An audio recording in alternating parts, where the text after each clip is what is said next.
Crime that is so bold, so audacious, it's become pure legend. We're talking about a heist that was planned down to the last second, executed almost flawlessly, and then it all came crashing down in the most unexpected way. This is the incredible story of the Great Train Robbery. I mean, seriously, just think about that for a second. How on earth do you even begin to steal a moving train? It sounds like something from a Hollywood blockbuster, right? Well, back in 1963, on a very dark night, a group of criminals didn't just ask the question, they came up with an answer. They set out to do the impossible, stop a high-speed mail train dead in its tracks. And what was the prize? Oh, you are not going to believe this. They were after a haul that, in today's money, would be worth £67 million. That's not just a big score. That's a fortune that would make them the most famous and the most wanted men in all of Britain. But here's the kicker, the detail that really makes this story legendary. The entire plan, from start to finish, was designed to be done without firing a single shot. This wasn't about violence and brute force. Nope, this was all about precision, perfect timing, and a shocking amount of inside information. So let's see just how they pulled it off. Okay, so let's jump right into the action. It's the dead of night, August 8th, 1963. The gang's incredibly detailed plan is already in motion, and the trap is about to be sprung. So just picture the scene. A Royal Mail train is thundering through the pitch-black countryside, just making its routine trip from Glasgow down to London. At the controls is a 58-year-old veteran driver, Jack Mills, just another night on the job for him. And inside the train, 72 postal workers are sorting mail, completely oblivious to the fact that they are hurtling directly into a perfectly laid trap. Now, the location they chose? Absolutely brilliant. A place called Sears Crossing. You have to understand, for this special non-stop mail train, the signal at this crossing was always green, like 100% of the time. So for that light to be red wasn't just unusual, it was basically impossible. It was the one thing that would absolutely guarantee the train would stop. And then it happens. That impossible red light cuts through the darkness. Jack Mills does exactly what he's supposed to do. He slams on the brakes, and the massive train screeches to a halt right in the middle of the silent countryside. His co-driver hops down to use the emergency phone on the tracks. He picks it up and nothing. The line is completely dead. And that's the moment the shadows started to move in.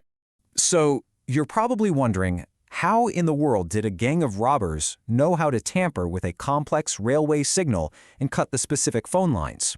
How did they know the exact time and place to strike? Well, the answer is pretty simple. This was no random hit. This was an inside job that had been months in the making. So let's rewind and meet the players. The mastermind behind this whole thing was a guy named Bruce Reynolds. He was a career criminal, but he was smart enough to know he didn't have the right skills for this particular job. So he joins forces with another crew, the South Coast Raiders, who actually had experience with robbing trains. Their target was very specific, the high-value packages coach. And the whole plan hinged on top-secret information from an anonymous source, someone deep inside the Royal Mail organization. And this insider, wow, this person didn't just give them a target, they handed them the keys to the kingdom with two unbelievable tips. First, the usual high-security coach, the one with all the alarms, was out for repairs. So that night, a much older reserve coach was being used, one with absolutely no alarm system at all. And second, and this was the real jackpot, a recent bank holiday meant the train wasn't carrying its usual load of cash. Oh no, it was carrying nearly £3 million, which was 10 times the normal amount. This wasn't just a robbery anymore, this was the score of a lifetime. So, armed with this amazing inside knowledge, the gang was ready. Let's get back to the tracks. The train is stopped, the crew is caught off guard, and the clock is officially ticking. The efficiency of this operation is it's breathtaking. Just look at this timeline. At 3:03 a.m., the train stops. A mere 7 minutes later, the crew has been overpowered. By 3:15, the robbers have uncoupled the engine and the two coaches they need and are driving them a kilometer down the track to a prearranged spot. And by 3:25, they're already in a human chain, unloading bags of cash. The entire operation, from start to finish, took just over 30 minutes. Incredible. But, even the most perfect plans can hit a snag. And this is where the gang had to think fast. They had brought their own getaway train driver, a retired guy. But when he got into the driver's seat and saw the controls of the modern engine, he just panicked. He had no idea how to work it. So, in this moment of cruel irony, they had to go get the injured driver, Jack Mills, and force him to drive his own captured train to the spot where they were going to rob it blind. You just can't make this stuff up. So once they got the train to the bridge, they ran into another problem. A good problem, I guess. There was literally too much money.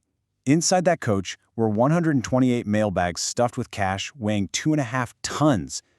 Racing against the clock, they managed to load 120 of the bags. Just think about that. They stole so much money, they literally couldn't carry it all. They had to leave 8 full bags behind.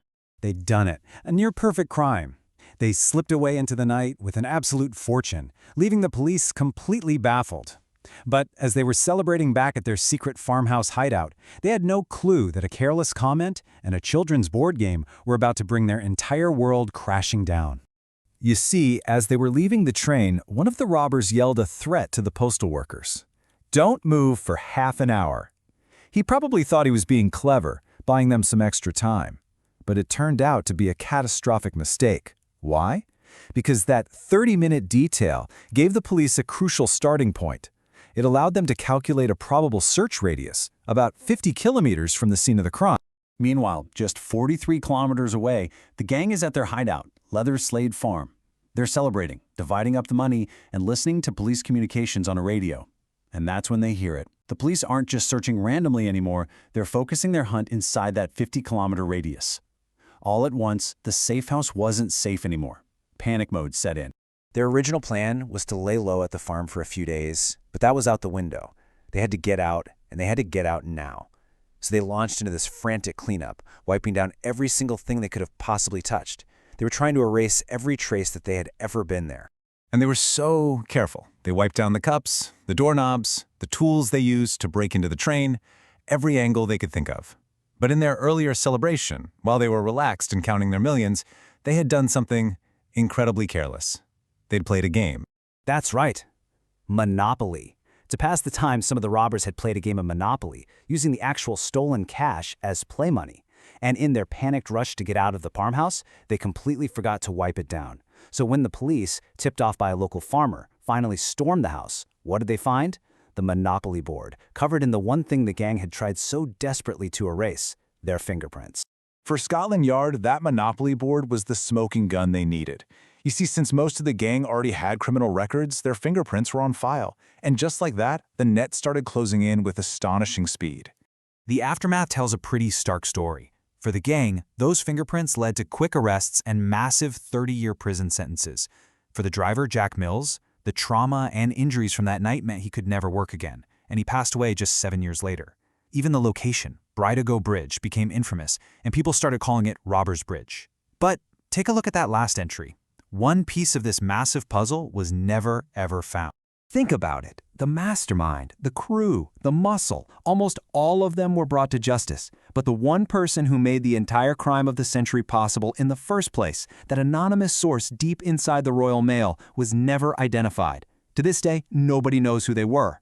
Their identity is still the single greatest mystery of the Great Train Robbery, and it's a chilling reminder that sometimes the most important player in the story is the one you never even see.